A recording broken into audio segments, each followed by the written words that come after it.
Nowadays, exists so much invasive publicity.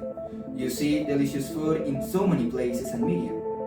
The food disappears in your mouth, leaving you with the illusion that you haven't eaten much, when in reality, you've consumed a large amount of energy in a short time. Even if they want to cut down, even if they know it's killing them, they find they can't stop.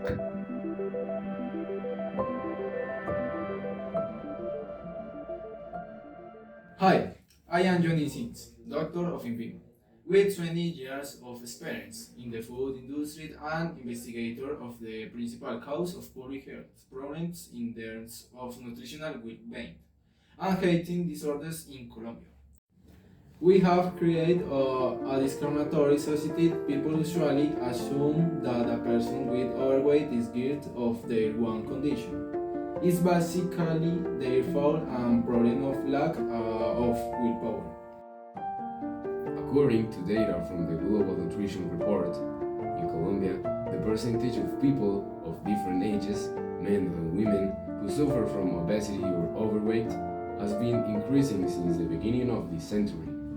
If one claims that only individuals are to blame for their excess, weight one is claiming that all these groups of people have simultaneously lost moral responsibility, and that's not even plausible. Companies spend a lot of time optimizing every detail of their products.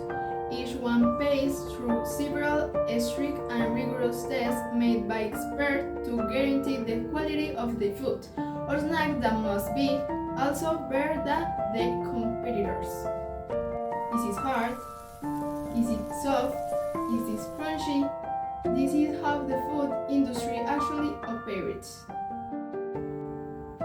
A fun fact about soft food is that you aren't chewing it as much as you normally do. This shows the satiety mechanism and it makes you eat and eat and eat without feeling full in any moment. What will happen if you were actually chewing food properly? Therefore, you will buy more of the products and companies will be benefited. And the worst part is that the consumer thinks it's a personal failure when it's actually a conditioned biological response to well-designed products. Instead, what we see is transformation in the food environment, more availability of industrialized products, centered lifestyles, and marketing strategies that reprogram your habits.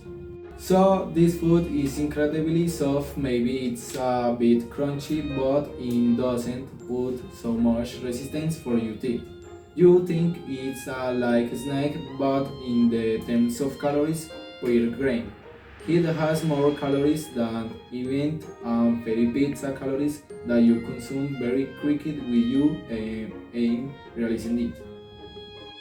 The food disappears in your mouth, leaving you with the illusion that you haven't eaten much, when in reality, you've consumed a large amount of energy in a short time. This tricks your body and your brain, and keeps you coming back for more. It's called vanishing caloric density.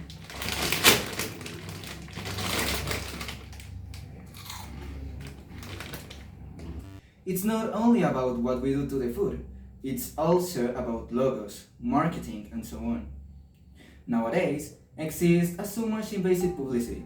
You see delicious food in so many places and media. TV, Instagram, malls, etc. There is a marketing strategy in this industry that is called sounding branding.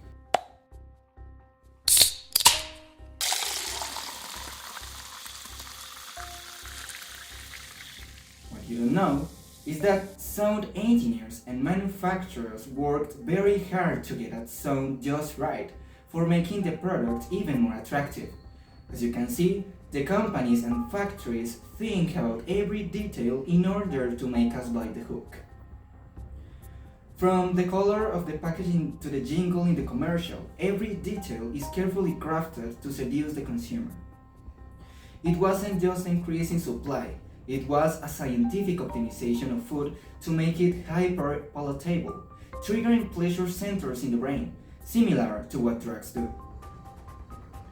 We are talking about a complete restructuring of our relationship with food. The convenience, the taste, the availability, the constant exposure. And it all seems so harmless on the surface. There are many hours between meals. You usually have breakfast, lunch, and dinner, but between those hours they want us to snack. We have normalized this so much that there are some people that think they can substitute the actual food with these ultra-processed snacks with a lot of energy, dense, but nutrient poor.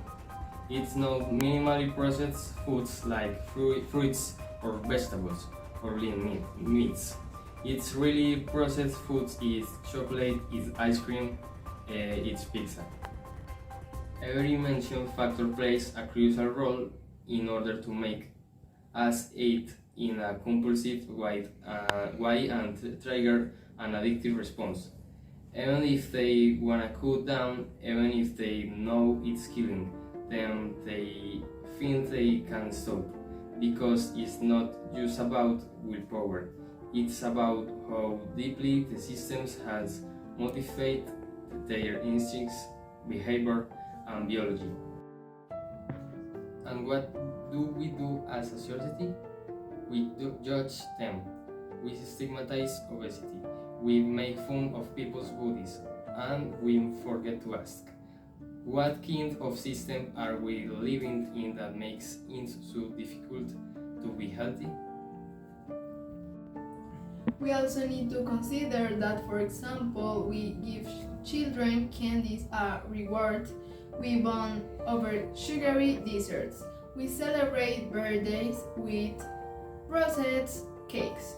In many ways, ultra-processed foods are emotional ingredients into our social fabric. We need to shift the narrative. Instead of blaming individuals, we must focus in structural changes, improving food education, regulating the marketing of harmful products, and creating food environments that promote real nourishment. So, if you feel guilty of your condition, I want to say it's not your fault. It's not you, it's the food.